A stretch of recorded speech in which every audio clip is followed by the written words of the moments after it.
Hello, everyone, and welcome back to Football Roundup, your home for the latest and most exciting stories from the football world.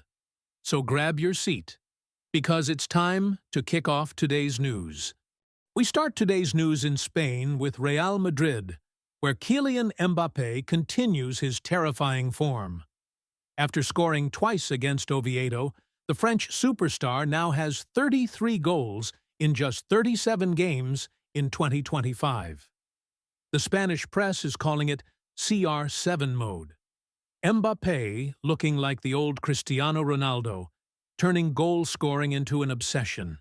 In fact, he has already scored 47 goals in total since joining Real, surpassing club legend Rafael Martín Vázquez. In Europe, too, Mbappé is on top of the charts. With 47 goals since the start of last season, he sits ahead of Harry Kane, Robert Lewandowski, and Sergio Guirassy. It's becoming clear, no striker in 2025 is as ruthless as Mbappé. Staying in Madrid, but this time with a goodbye. Dani Ceballos sparked transfer rumors after posting the last dance on Instagram following Real's win against Oviedo. Ceballos only came on in the 86th minute, and many believe this was his final game in the famous white shirt. The Spanish midfielder has long been linked with a return to Real Betis, and now that possibility looks stronger than ever. If he leaves, Real Madrid will be left with just 5 central midfielders: Tchouaméni, Valverde, Arda Güler, Camavinga, and Bellingham. That raises a big question. Will Xabi Alonso push for another signing before the window closes? From Spain, let's move to England. Chelsea are once again making headlines in the transfer market.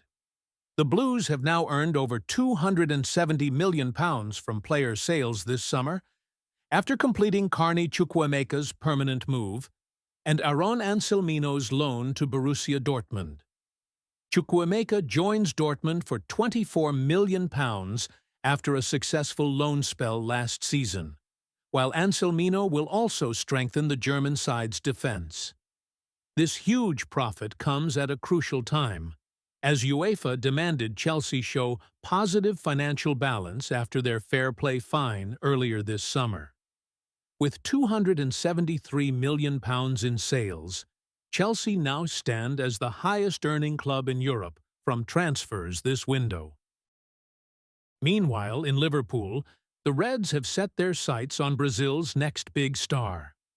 According to reports, 18-year-old Isaac Silva Surino of Fluminense is firmly on their radar.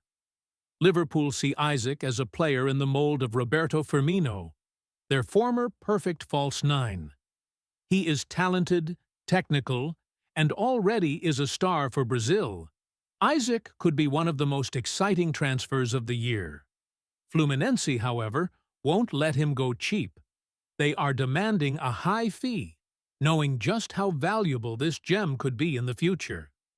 And finally, we end today's roundup in Spain again, this time with Barcelona. With only 2 games into the La Liga season, Hansi Flick's tactical vision for Barca is already becoming clear.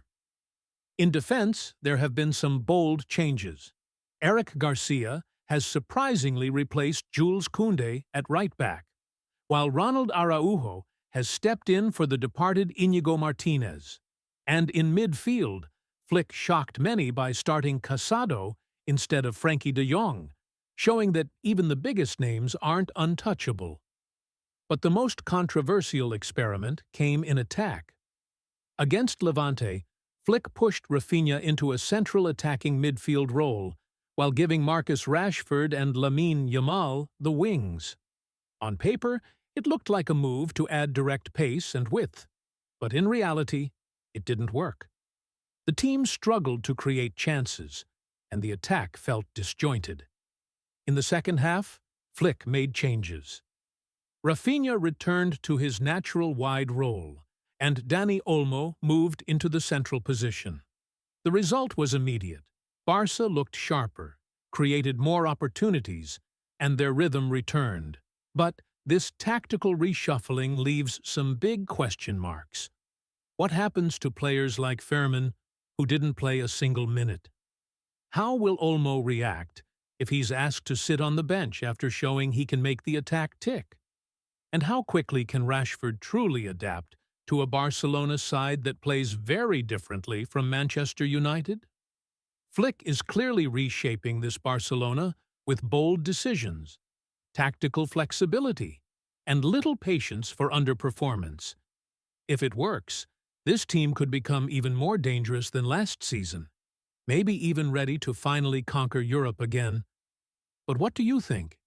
Is Flick building a powerhouse, or is he risking too much too soon? And that's all for today on Football Roundup. If you enjoyed the video, please like, subscribe, and share your thoughts in the comments. Thank you for watching. See you tomorrow with more exciting football news.